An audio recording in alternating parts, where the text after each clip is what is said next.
నమస్కారము. ఈరోజు మన వీడియోలో సంతులిత ఆహారము అంటే ఏంటో తెలుసుకుందాం. సంతులిత ఆహారాన్ని ఇంగ్లీష్లో బ్యాలెన్స్డ్ డైట్ అని కూడా అంటారు. బ్యాలెన్స్డ్ డైట్ లేదా సంతులిత ఆహారం తీసుకోవడం ద్వారా మనిషి పెరుగుదల క్రమబద్ధంగా ఉంటూ ఆరోగ్యంగా బలంగానూ ఉంటాడు. సంతులిత ఆహారంలో ఈ 7 కాంపోనెంట్స్ లేదా పదార్థాలు ఉండాలా. 1 కార్బోహైడ్రేట్స్ లేదా పిండి పదార్థాలు, 2 ప్రోటీన్ లేదా మాంసకృతులు, 3 ఫ్యాట్ అంటే క్రొవ్వులు, 4 విటమిన్లు, 5 మినరల్స్ లేదా ఖనిజ లవణాలు, 6 నీరు, 7 ఫైబర్ లేదా పీచు పదార్థము.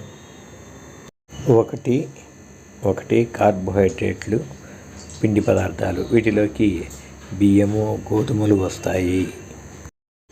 అంతేకాకుండా బంగాళాదుంప, యాపిల్ పండు, స్వీట్లు, బ్రెడ్ మొదలైనవి కూడా కార్బోహైడ్రేట్ల కిందికి వస్తాయి. ఇప్పటి రోజుల్లో కార్బోహైడ్రేట్లు ఎక్కువగా భోజనంలో ఉండటం వల్ల దీనివల్ల షుగర్ లాంటివి కూడా వస్తున్నాయి. కాబట్టి కార్బోహైడ్రేట్లను తగ్గిస్తూ ఇతర పదార్థాలని పెంచడం చాలా అవసరము. చక్కెర కూడా ఒక రకమైన కార్బోహైడ్రేటే. ఇవి మనిషికి బాగా శక్తినిస్తాయి.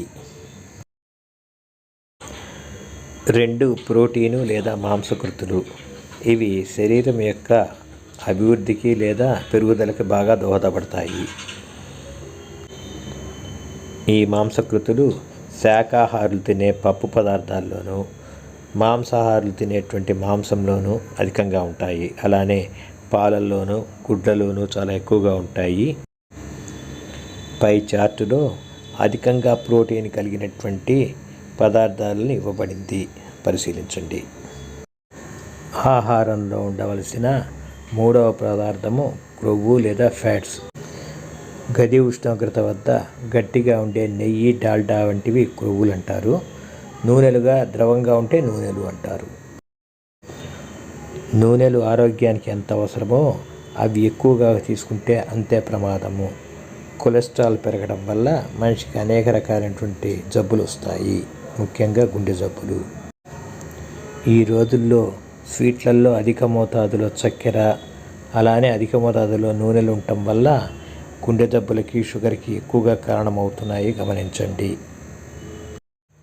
ఈ క్రొవ్వులు మనకు బాగా శక్తినిస్తాయి.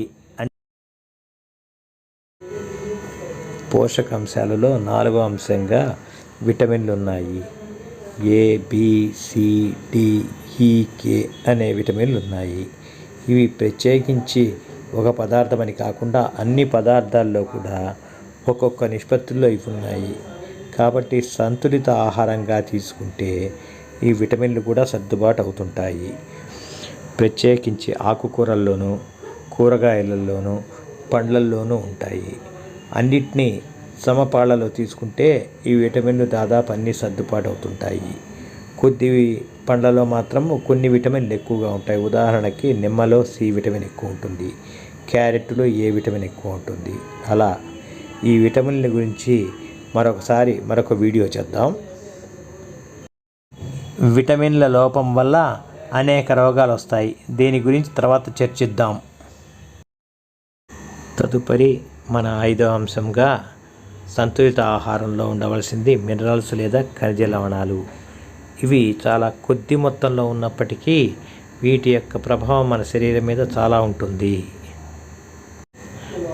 కావలసిన ఖనిజ లవణాలు calcium, phosphorus, magnesium, sodium, potassium, chloride, iron, zinc, iodine, copper మొదలగునవి.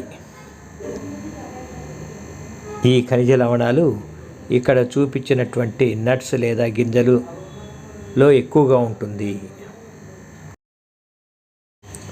తదుపరి అంశము నీరు. దీనికి ప్రత్యేకించి పోషక విలువలు లేకపోయినా కూడా ఎదిగిన మనిషి రోజుకు దాదాపు 5 లీటర్లు నీరు తాగకపోతే జీవన చర్యలు నెమ్మదించి మనిషి ఆరోగ్యము దెబ్బతింటుంది. కాబట్టి నీటికి చాలా ప్రాధాన్యత ఉంది. మనిషిలోని విసర్జన పదార్థాలని సమర్థవంతంగా బయటికి పంపింపజేసే శక్తి నీటికి ఉంది. చాలామంది మంచినీరు అంటే మినరల్ వాటర్ అనే అనుకుంటారు. కానీ బావి నుంచి తీసిన నీరు చాలా మంచిది. దాంట్లో సహజమైన ఖనిజ పోషకాలు కూడా ఉంటాయి. కాబట్టి ఆరోగ్యవంతమైన నీరు అవుతుంది. చివరి అంశము లేదా 7వ అంశంగా ఫైబర్ లేదా పీచు పదార్థము. దీనికి కూడా ప్రత్యేకమైన పోషక విలువలు లేనప్పటికీ కూడా మల విసర్జన సందర్భంగా మలినాన్ని బయటికి పంపించగలిగినటువంటి శక్తి పీచు పదార్థానికి ఉంది. పీచు పదార్థం కనుక ఆహారంలో తగ్గితే మలబద్ధకంతో బాధపడతారు. మలబద్ధకమే అన్ని వ్యాధులకు మూలం. కాబట్టి ఈ మలబద్ధకాన్ని నివారించే పీచు అత్యుత్తమమైనదిగానే భావించాలి. దీన్ని సరైనటువంటి మోతాదులో ఆహారంలో ఉంచుకునే విధంగా మనం ప్లాన్ చేసుకుంటే మనిషి ఆరోగ్యంగా ఉంటారు.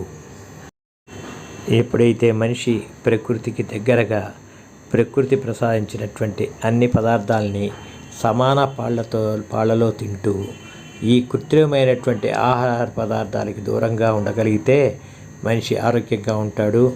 ఈ 7 పోషకాలు కూడా దానికి తగ్గ నిష్పత్తిలో అవి అందుతాయి. ఎప్పుడైతే ప్రాసెస్డ్ ఫుడ్ లేదా జంక్ ఫుడ్కి వెళ్ళామో అప్పుడు కొన్ని రకాల పదార్థాలు లేదా కొన్ని రకాల కాంపోనెంట్స్ చాలా ఎక్కువ కావటం వల్ల చాలా రకాలైనటువంటి జబ్బున మనిషి బాధపడుతున్నాడు. కాబట్టి ఈ విషయాన్ని గమనించి ప్రకృతికి దగ్గరగా ఉండండి, ప్రకృతిలో ఉండండి. మీకు ఈ వీడియో నచ్చితే లైక్ చేయండి, షేర్ చేయండి, సబ్స్క్రైబ్ చేయండి. జై హింద్.